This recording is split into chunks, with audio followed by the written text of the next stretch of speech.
Viloyat matbuot uyida maktabgacha va maktab ta'limi pedagog xodimlarini uzluksiz kasbiy rivojlantirish yuzasidan olib borilayotgan ishlar tahliliga bag'ishlangan matbuot anjumani o'tkazildi.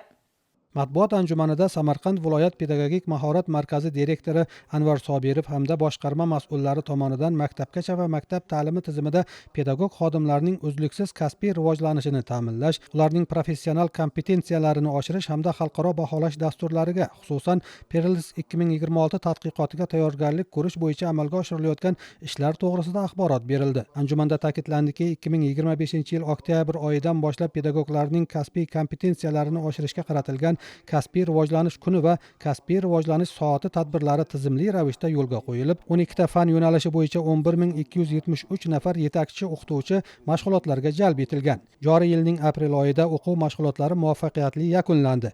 Yetakchi o'qituvchilar yakuniy test sinovlaridan o'tib, tegishli sertifikatlarga ega bo'ldilar.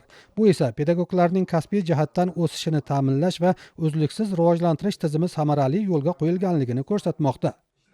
2025-yildan boshlab butun respublikamiz bo'ylab 13 ta pedagogika oliy ta'lim muassasalari maktabgacha maktab ta'lim vazirligi tasarrufiga o'tkazildi.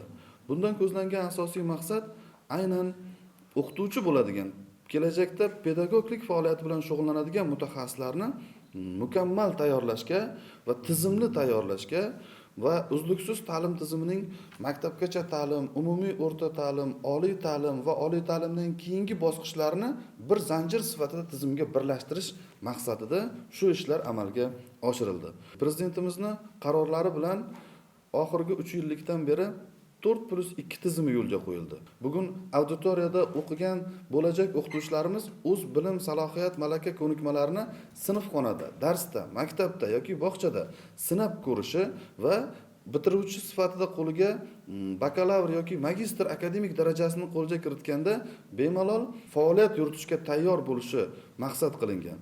Shu yo'lda bugun pedagogika oliy ta'lim muassasalarimizning 3-4 kurs talabalari haftasiga yil davomida 2 kun to'liq maktablarda, bog'chalarda pedagogik amaliyot o'tayapti.